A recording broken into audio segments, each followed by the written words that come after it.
नमस्कार, UP live आप देख रहे हैं। आपके साथ में श्वेता राजपूत। डिप्टी सीएम ने सपा पर जमकर निशाना साधा है। समाजवादी पार्टी का भविष्य अंधकार में है, केशव प्रसाद की तरफ से ये कहा गया है। समाजवादी पार्टी की नाव में बड़ा छेद है। सपा शासन में सिर्फ अराजकता थी, ये ब्रजेश पाठक की तरफ से कहा गया है। सपा पहले अपने शासनकाल का हिस्सा बताए, ये भी ब्रजेश पाठक की तरफ से कहा गया है। तो दोनों की डिप्टी सीएम की तरफ से सपा पर निशाना साधा गया है। समाजवादी पार्टी का भविष्य अंधकार में है, केशव प्रसाद मौर्य की तरफ से कहा गया है।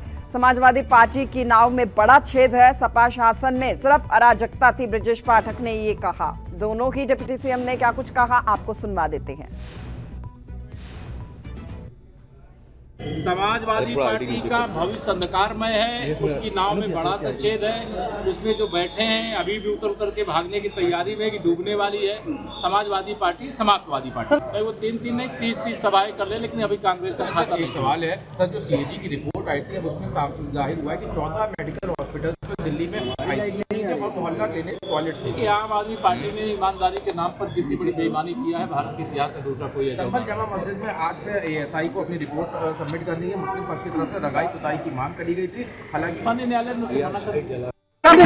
उनको बताना पड़ेगा कि जो पुरानी सरकार उनकी चली है 4 बार स्टेट में, समाजवादी पार्टी सूबे में जब जब सत्ता में रही है या जब जब उनको पावर मिली है, प्रदेश में अराजकता बढ़ी है।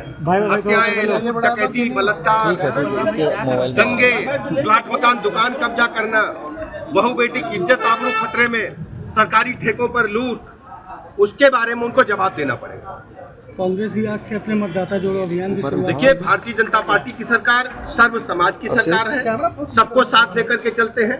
और सबसे बड़ी बात है, महाकुंभ की सफलता ने विपक्ष का पूरी तरह से मनोबल गिरा दिया है।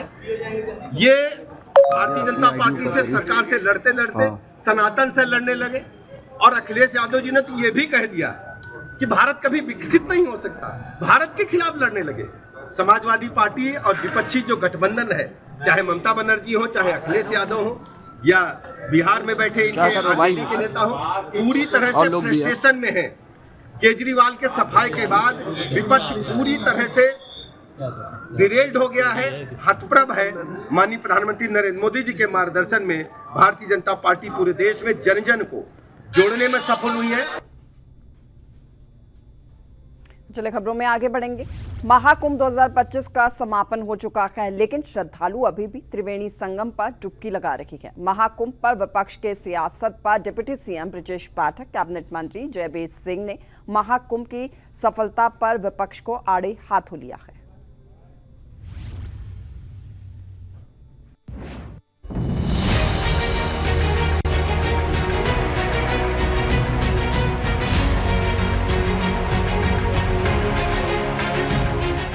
प्रयागराज में महाकुंभ 2025 का समापन भले ही 26 फरवरी को हो गया हो, लेकिन श्रद्धालु अभी भी त्रिवेणी संगम पर आस्था की डुबकी लगा रहे हैं। महाकुंभ जो दुनिया का सबसे बड़ा आध्यात्मिक, सांस्कृतिक और धार्मिक आयोजन माना जाता है, जहां कई देशों के लोगों ने भी भाग लिया। कुंभ के समापन के बाद सीएम योगी आदित्यनाथ ने प्रयागराज का दौरा किया, जहां उन्होंने सफाई कर्मचारियों के साथ खाना खाया। इस दौरान सीएम ने कर्मचारियों को सम्मानित भी किया। वहीं मुख्यमंत्री ने कई घाटों की सफाई भी की। यूपी के डिप्टी सीएम ब्रजेश पाठक ने महाकुंभ को लेकर विपक्ष पर जमकर निशाना साधते हुए कहा कि विपक्ष हमेशा सनातन धर्म का अपमान करता है। सबसे बड़ी बात है, महाकुंभ की सफलता ने विपक्ष का पूरी तरह से मनोबल गिरा दिया है। ये भारतीय जनता पार्टी से सरकार से लड़ते लड़ते सनातन से लड़ने लगे, और अखिलेश यादव जी ने तो ये भी कह दिया कि भारत कभी विकसित नहीं हो सकता, भारत के खिलाफ लड़ने लगे। समाजवादी पार्टी और विपक्षी जो गठबंधन है, चाहे ममता बनर्जी हो, चाहे अखिलेश यादव हो, या बिहार में बैठे इनके आरजेडी के नेता हो, पूरी तरह से फ्रस्ट्रेशन में है। वहीं यूपी के कैबिनेट मंत्री जयवीर सिंह ने महाकुंभ की सफलता की सराहना करते हुए कहा कि दुनिया ने भारत की एकता, अखंडता, सद्भाव और भाईचारे का संदेश देखा है। उन्होंने विपक्ष पर निशाना साधते हुए कहा कि जहां आस्था होती है, वहां कोई बाधा नहीं होती। जागी रही भावना जैसी, चिन्ह देखी प्रभु मुहूर्त कैसी। तो जिसको जो देखा वो मिला, अब क्या क्या मिला वो हमारे मुख्यमंत्री ने बहुत अच्छी तरह बता दिया है कि जो बुरी भावना वालों को क्या मिला, किस भावना से क्या मिला। ये हमारे सनातन की परंपरा है कि हम सबको समाहित करते हैं और सनातन संस्कृति सबको सम्मान देती है, तो एकजुटता का संदेश देती है। इस मामले में कैबिनेट मंत्री नितिन अग्रवाल ने भी विपक्ष पर जमकर हमला बोला। नितिन अग्रवाल ने कहा कि समाजवादी पार्टी और विपक्षी दलों ने महाकुंभ की तैयारियों और आयोजनों पर लगातार सवाल उठाए। कल समापन के दौरान आपने देखा होगा कि मुख्यमंत्री जी ने सभी लोगों का सम्मान भी किया है, धन्यवाद भी दिया है। लेकिन अगर उसके बाद भी खास तौर से समाजवादी पार्टी के लोग इस पे सवालिया निशान उठाते हैं या उठा रहे हैं, तो मैं समझता हूं कि ये सनातन परंपराओं का अपमान है, हिंदू धर्म की आस्था का अपमान है। और जिस तरीके से समाजवादी पार्टी हिंदुओं की, सनातनों की विचारधाराओं को, उनके का अपमान कर रही है लगातार, इसका जवाब उत्तर प्रदेश वासी, देशवासी 2027 के आम चुनाव में देंगे। महाकुंभ 2025 के समापन के बाद भी श्रद्धालुओं का त्रिवेणी संगम पर आने का सिलसिला जारी है। Deputy CM Brajesh Pathak, cabinet मंत्री जयवीर सिंह और नितिन अग्रवाल ने महाकुंभ की सफलता की सराहना करते हुए विपक्ष पर सनातन धर्म के अपमान का आरोप लगाया। ब्यूरो रिपोर्ट, सूर्या समाचार।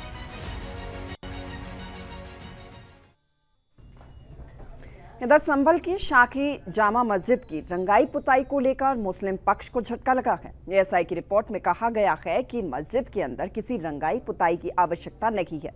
इस मामले में मस्जिद कमेटी के अधिवक्ता ने आपत्ति जताई है, जहां अगली सुनवाई 4 मार्च को इलाहाबाद हाईकोर्ट में होगी।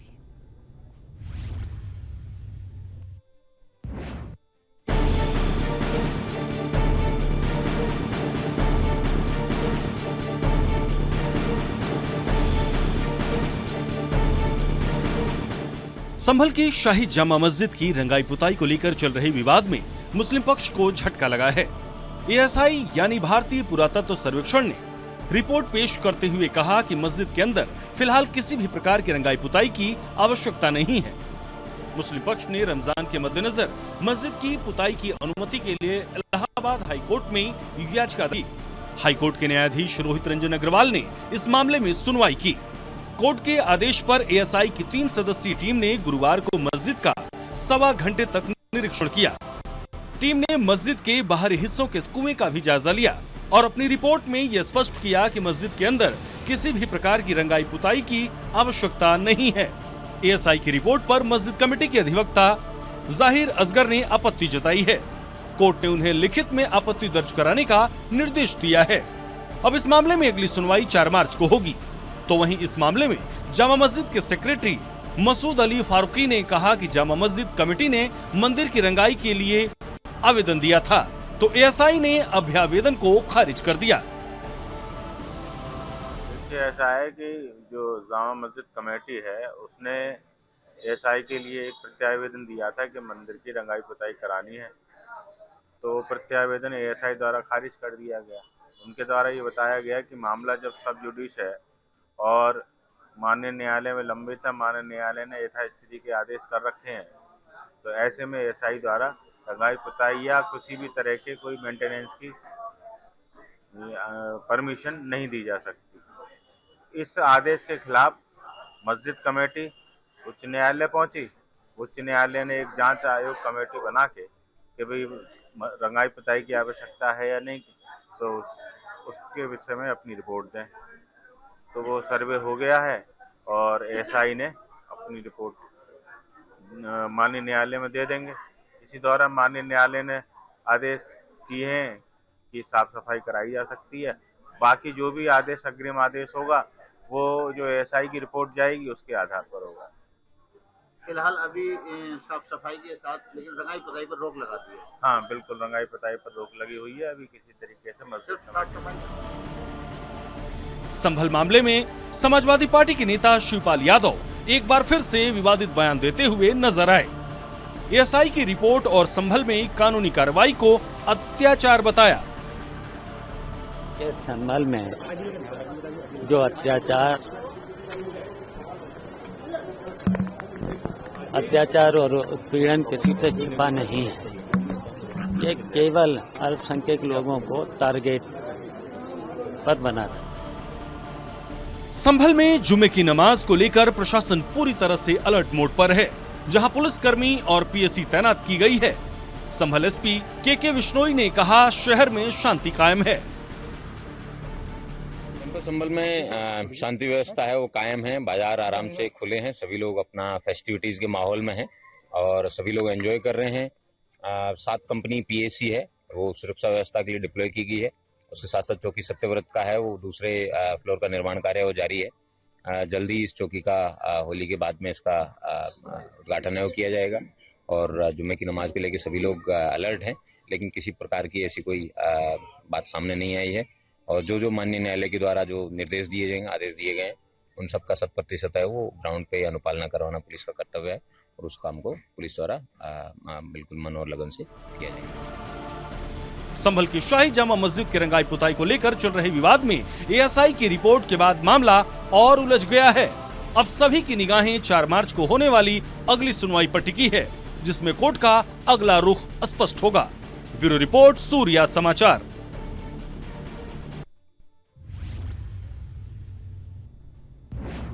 चलिए खबरों में आगे बढ़ेंगे। बात गाजियाबाद पुलिस की। गाजियाबाद पुलिस ने सराहनीय कदम उठाया है। 229 फोन बरामद कर मालिकों को मोबाइल भी लौटाया गया है।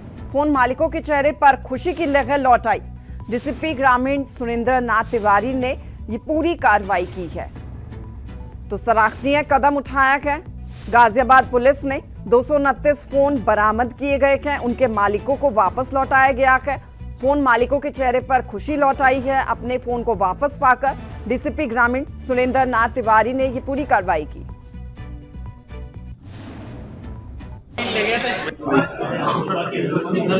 रिकवर करने की कोशिश कर रहे थे, इसलिए हमारी साइबर की टीम, हमारी सरकार की टीम और हमारे थानों की टीम लगी हुई थी। आज हम लोगों ने इसमें से करीब 229 मोबाइल फोन बरामद किए हैं, जिनकी कीमत करीब 50-52 लाख के आसपास है। और जो हमारी तरफ से रजिस्टर्ड लोग बरामद करने की और बरामद। इधर यूपी के गोरखपुर जिले के जंघा में ट्रिपल मर्डर की घटना से हड़कंप मच चुका है। एक महिला समेत 3 बुजुर्गों की धारदार हथियार से हत्या कर दी गई, जहां घर के पास खेत में तीनों के शव में बरामद हुए हैं। पुलिस ने तुरंत कार्रवाई करते हुए आरोपी युवक को गिरफ्तार कर लिया है। जंघा में ट्रिपल मर्डर की जो ये घटना है, इसको लेकर हमारी एक खास रिपोर्ट देखिए।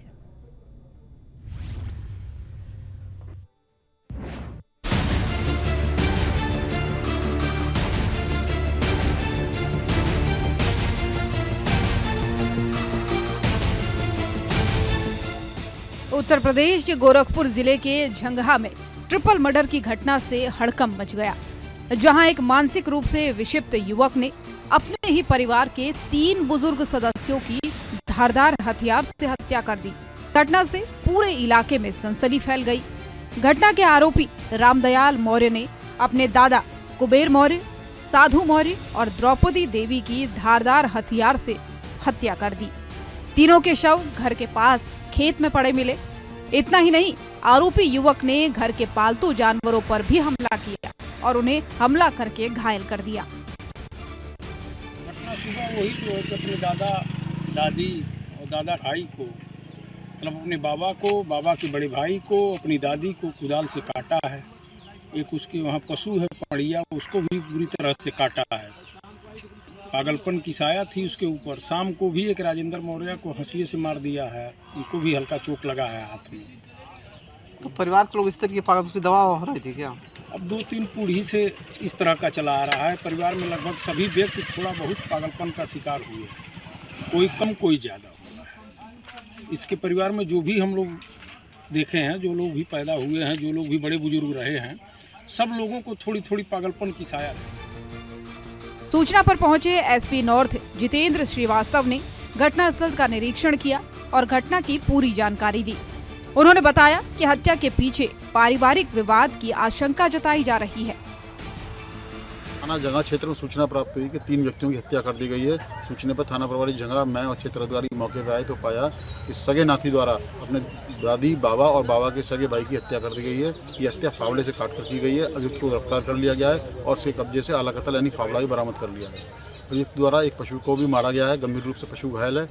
मृतकों के परिजन की तहरीर पर अभियोग पंजीकृत किया जा रहा है और डेड बॉडीज को पंचायतनामा भर के पोस्टमार्टम के लिए भेजा जाएगा। फिलहाल पुलिस ने आरोपी को गिरफ्तार कर शवों को पोस्टमार्टम के लिए भेज दिया है और मामले की जांच शुरू कर दी है।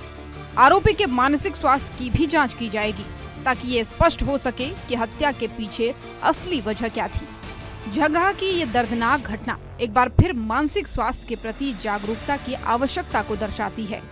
पुलिस जांच के बाद ही पूरी सच्चाई सामने आ सकेगी, लेकिन इस घटना ने परिवार और समाज में गहरी चोट पहुंचाई है। ब्यूरो रिपोर्ट, सूर्य समाचार।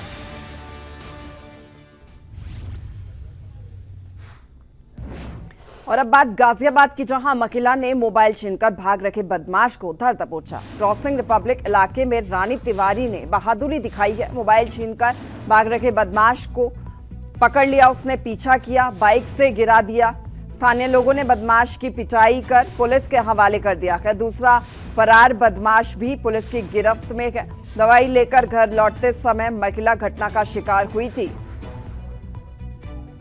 तो बहादुरी की ये कहानी गाजियाबाद से महिला के सामने आई है। महिला ने मोबाइल छीनकर भाग रखे बदमाश को धर दबोचा। क्रॉसिंग रिपब्लिक इलाके की ये पूरी घटना है, जहां रानी तिवारी ने बहादुरी दिखाई है। मोबाइल छीनकर भाग रखे बदमाश का पीछा किया और बाइक से गिरा दिया, उसको पकड़ लिया।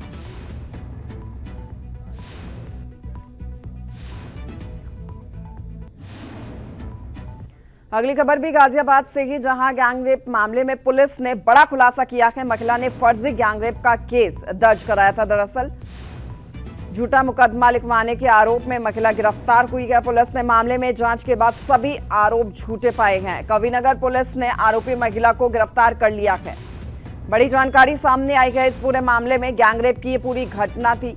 पुलिस ने अब इसमें बड़ा खुलासा किया है। महिला ने फर्जी गैंगरेप का केस दर्ज कराया था। झूठा मुकदमा लिखवाने के आरोप में महिला की ही उल्टा गिरफ्तारी हुई है। पुलिस ने मामले में जांच के बाद सभी आरोप झूठे बताए हैं। अभी 25 फरवरी को थाना कविनगर पे एक महिला ने एक सामूहिक दुष्कर्म की, अपने ऊपर केमिकल डालने की, अपने को अगवा करने की, गाड़ी में ले जाने की, तीन पर आरोप लगाकर एक अभियोग दर्ज करा। जब अभियोग की गहराई से जांच की गई और सारे एविडेंस कलेक्ट किए गए, मेडिकल कराया गया, सीसीटीवी फुटेज देखे गए, मोबाइल की लोकेशन आदि देखी गई, तो पाया गया कि अभियोग पूरी तरह से झूठा है, मनगढ़ंत है और किसी मकसद के तहत ये पूरा अभियोग दर्ज कराया गया है अपने पति के साथियों के खिलाफ। और चलिए खबरों में आगे बढ़ेंगे। गाजियाबाद में 1 लाख का इनामी नौशाद गिरफ्तार हुआ है। क्राइम ब्रांच ने नौशाद को गिरफ्तार किया है। कोर्ट में जेल से पेशी पर यह नौशाद आया हुआ था और फरार हुआ। कविनगर थाने में मामला दर्ज था। 2023 में आरोपी नौशाद फरार हुआ था। गाजियाबाद की ये पूरी खबर, 1 लाख का इनामी नौशाद गिरफ्तार हुआ है। क्राइम ब्रांच ने नौशाद को गिरफ्तार करने में बड़ी सफलता हासिल की है। कोर्ट में जेल से पेशी पर नौशाद फरार हुआ था। दरअसल कविनगर थाने में एक मामला दर्ज था। 2023 में आरोपी नौशाद फरार हुआ था। तो आरोपी की गिरफ्तारी फिलहाल पुलिस ने कर ली है। 1 लाख का इनामी नौशाद गिरफ्तार हुआ है। क्राइम ब्रांच की टीम ने नौशाद को गिरफ्तार करने में बड़ी सफलता हासिल की है। कोर्ट में जेल से पेशी पर नौशाद आया था, तभी फरार हुआ था और कविनगर थाने में उसके खिलाफ मामला दर्ज था। 2023 में दरअसल ये नौशाद फरार हुआ था। चलिए खबरों में आगे बढ़ेंगे। महोबा में कानपुर सागर हाईवे पर भीषण हादसा हो गया। ट्रक में कार जा घुसी, कार के परखच्चे उड़ गए। 4 लोगों की दर्दनाक मौत की खबर इसमें सामने आई है। प्रयागराज से भोपाल के लिए कार सवार जा रहे थे। मामले की जांच करने में फिलहाल पुलिस जुट चुकी है। तो महोबा में कानपुर सागर हाईवे पर भीषण हादसा हुआ है। ट्रक में कार जा घुसी, कार के परखच्चे उड़ गए। 4 लोगों की इसमें दर्दनाक मौत की खबर सामने आई है। बेहद ही दर्दनाक ये खबर। प्रयागराज से भोपाल के लिए कार सवार जा रहे थे। मामले की जांच कर रही है फिलहाल पुलिस, किस तरीके से यह हादसा हुआ है। दरअसल हादसा महोबा में कानपुर सागर हाईवे पर हुआ है। भीषण सड़क यह हादसा है। ट्रक में कार जा घुसी, कार के परखच्चे उड़ गए। 4 लोगों की इसमें दर्दनाक मौत की खबर सामने आई है। प्रयागराज से भोपाल की तरफ कार सवार जा रहे थे। मामले की जांच फिलहाल पुलिस कर रही है। महोबा का ये पूरा मामला कानपुर सागर हाईवे पर भीषण हादसा हुआ है। सड़क हादसे को लेकर देखिए पुलिस की तरफ से, ट्रैफिक पुलिस की तरफ से लोगों को हिदायतें दी जाती है और कहा जाता है ट्रैफिक नियमों का पालन करें, लेकिन उसके बावजूद भी लोग लापरवाही बरतते हैं और लापरवाही का ही ये अंजाम होता है कि देखिए अभी जो ये दुर्घटना हुई है इसमें 4 लोगों की दर्दनाक मौत हो गई।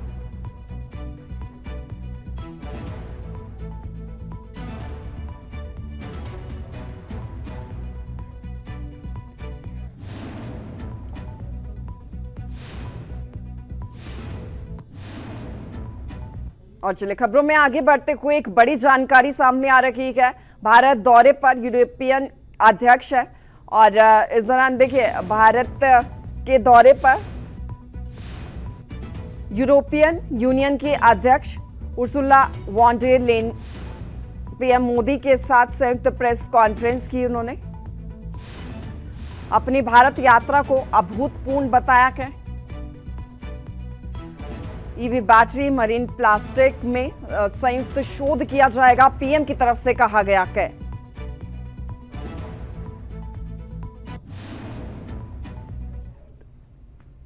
यूरोपियन कॉलेज ऑफ कमिश्नर्स, सभी डेलीगेट्स, मीडिया के साथियों, नमस्कार।